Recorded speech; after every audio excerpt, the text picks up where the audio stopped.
Hey everyone, welcome to the demo of the credit memo process. So just going to go ahead and start here in the services portal.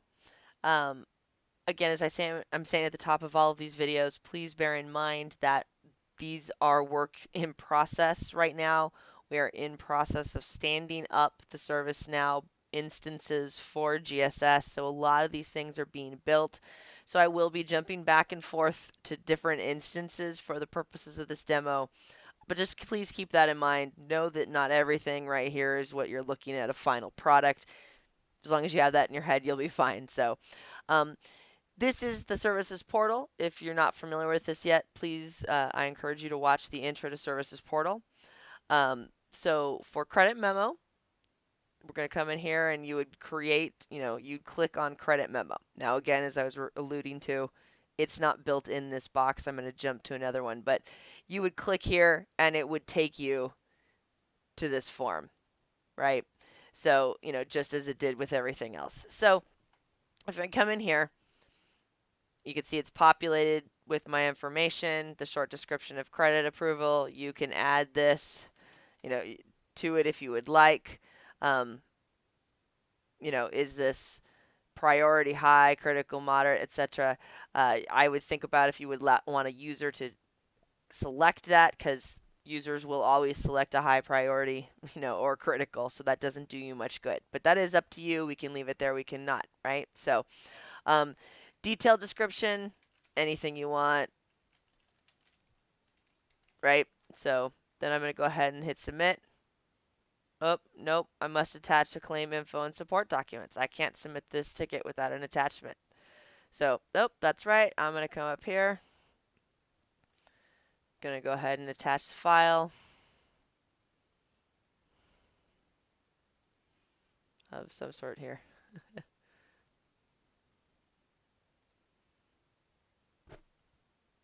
And as you can see, this is now here. It will be transferred over to the ticket.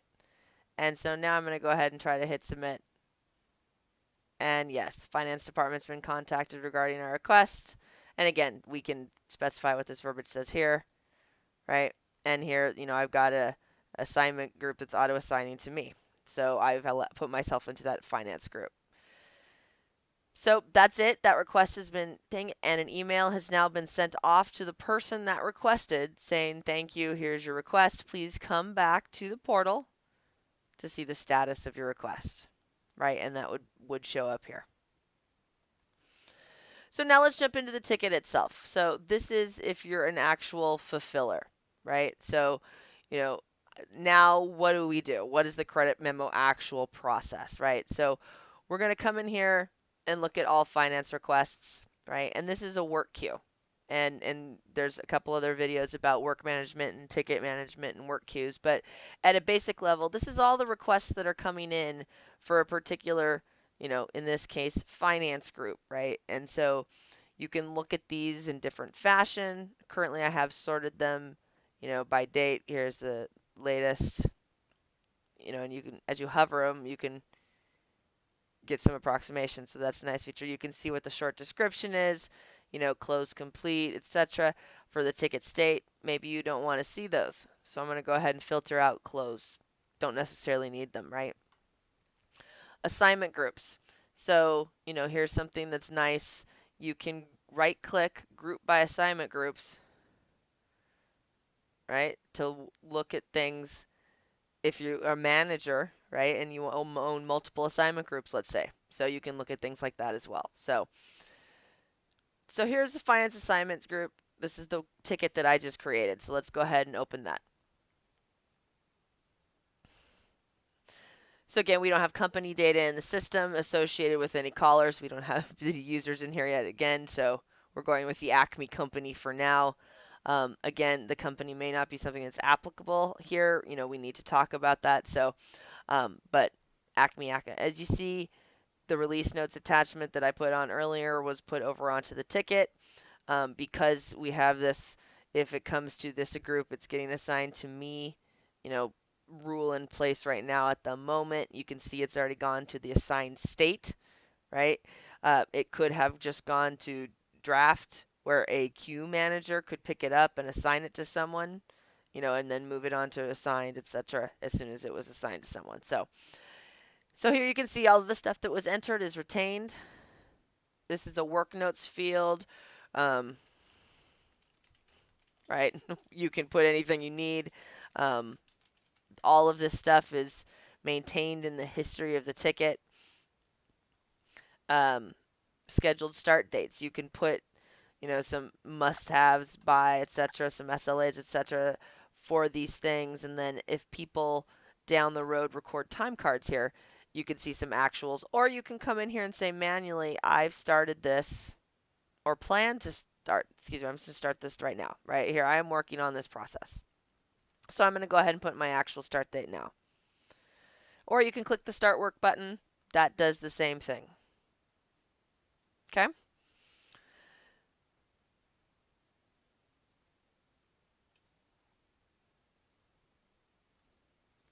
Okay, so keep going through. Let's actually look at what this does. So I've opened another ticket here, and this has started. So, someone has picked this up, someone is assigned to it, and it's already assigned a first task out, right? And that is the first thing that is done in the process to input claim info and attach the supporting docs. So this has got a finance task number that has been assigned to the SEA claim coordinating group, which at the moment I have myself as a part of. So if I go back and I look at my work, just like this ticket showed up into this person's work assignment group, right? These tasks show up in this person's my work assignment group. So as we were looking at those lists before and will again throughout this process, just as the tickets show up and are managed, these tasks show up and are managed. So bear that in mind. So let's go ahead and open up this task. I'm going to stay and save because I did put a little work note comment in there, let's say. Again, note on that activity here. So as you can see, activity history is recorded and can be viewed at any time, and there's a very auditable trail on every type of ticket here. So know that. And you can keep it open or closed. I like to keep it minimized so that my ticket view is a little bit smaller. So let's go ahead and open this task. So you can see the claim coordinator needs to go ahead and input claim info and attach supporting docs. But it's going to say, is RDC follow-up required? If it's needed, please go ahead and click that RDC follow-up button on the form to continue. Then when the task is completed, close the task. So you have the option of, no, I do not need the RDC follow-up. You could just go ahead and close task. Or you could go ahead and click, I require RDC follow-up. And we'll do that in a minute. You can put, again, what are your planned start and planned dates so you can plan things better. You can have SLAs around these tasks. These SLAs, when getting close, can send out notifications to the people that own the task. When they get violated, etc., they can get escalated. All of that stuff is very standard in the platform. Okay, so just note that about all these tasks. Okay, so I'm going to say this is a complex one. I'm going to need some RDC follow-up. So I'm going to click the RDC follow-up button. Okay, and that's it. That's all that claim coordinator needed to do is click that button, and another task you can see down here, that task was closed complete. They've done what they needed to do. So here you can see that we're back on the parent ticket here, right? So this task has now been generated to the RDC assignment group. So we're going to go ahead and open that up. What do they need to do? They need to describe the incident, investigate the result, right? And do some verification. And then when they're done, they're going to close on that task. So same thing. This showed up in this assignment group's work queue. Either a queue manager picks it up or the group has monitoring that queue, either way. But, an RDC is going to come in here and do something. You can put, some code, some standard things, drop downs on why, what happened, etc. But otherwise, you put in notes. Again, same thing here. Your activity history is all retained in these tasks, SLAs, etc. So I'm going to go ahead and say I've done what I needed to do. I'm going to close the task. So now in the credit you can see, okay, no more tasks were generated. So what happened? Well, you can see this approvers tab has popped up now. because now that those two tasks are complete, it's time to approve it. And so it goes to that first level approval group, which there's two of them, right? And it's first person to get there, right? It sends out notification to these two people who are allowed to approve this, right? First one to get it and approve it wins. In this particular case, only one person has to approve.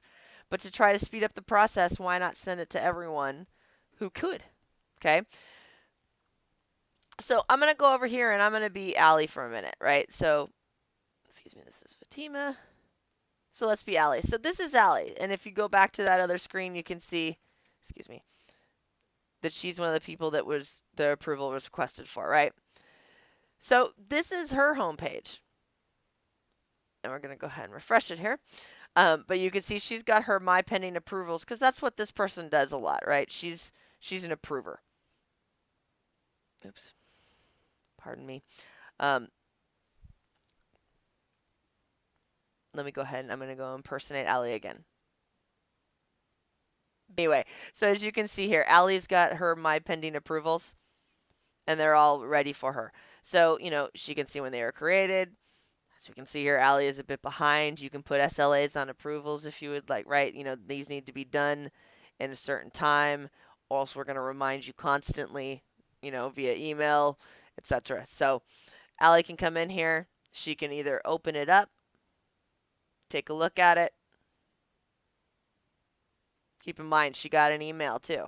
Okay, so she can do this in email, or as that portal I showed you, she could go to the portal and do it as well. Or more importantly, she can do it on her mobile phone or her tablet. Okay, you can do all of these approvals on your mobile devices. So she takes a look at this. What am I approving here? Oh, yep, this amount. Okay, here's the documents that she needs to review. That looks great. I'm going to go ahead and approve this. You can add an e-signature layer and require e-signature you like. Another level of approval. They have to type in their name and password when they approve, but it's, they are all signed on and secure, so you can or can't if you want. Invalidated spaces, yes. Sometimes socks, it's your call, up to you.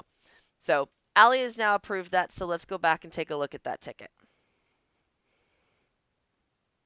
Excuse me. So let's go ahead and reload the form. And what's happened now? Maybe I did not reload the form.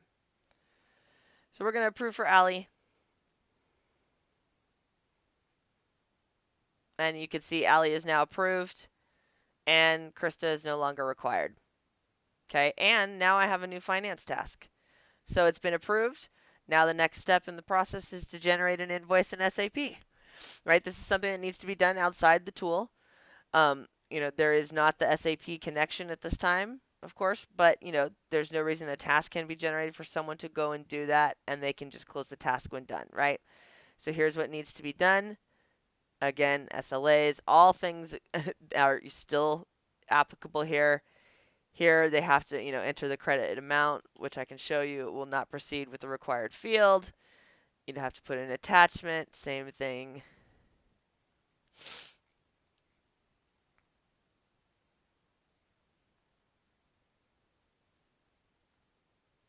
So now I have my attachment, and I'm going to close my task. Oh, nope, I didn't put in the credit amount, right? So we're going to say it's $50,000. Now let's go ahead and try to close my task. Yep, there we go. So now you can see, back on the parent ticket. And so now that we have the dollar amount we want, everything we needed, the invoices in SAP, they've done those things, it's going to that next level of approval. So as you can see, Ezekiel and Fatima are applicable approvals for those next level approval. So Fatima, same thing. Let's go ahead and be her. And she's going to have, excuse me, I'm so sorry everyone, I got a little bit of the sniffles.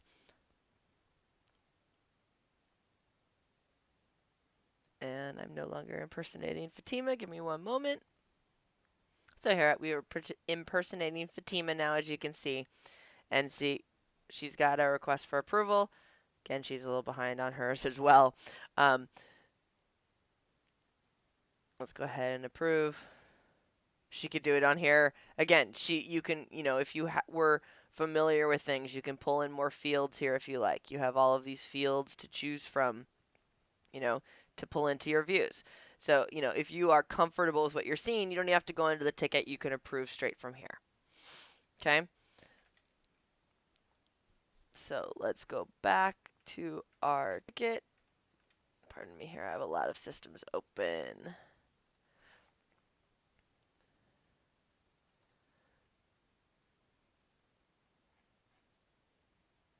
And again, Fatima is approved, so that means Ezekiel is no longer required. This was another situation where we've got workflow built in. This was a first to get their wins, and you no longer need the others.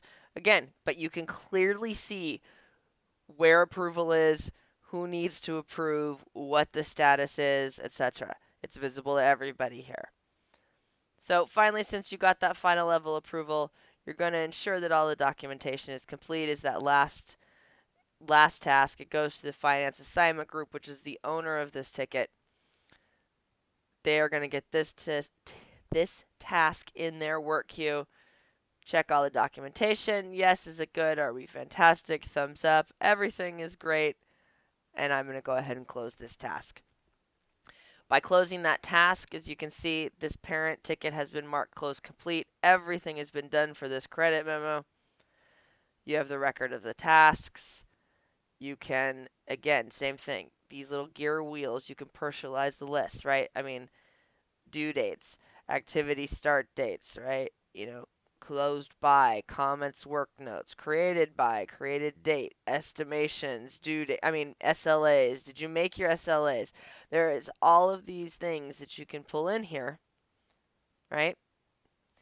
In order to make this list more effective and present more data to you if you want, how you like to manage things. So, and as you can see, the status bar is complete. And if we're back on the portal here, the request would be marked complete.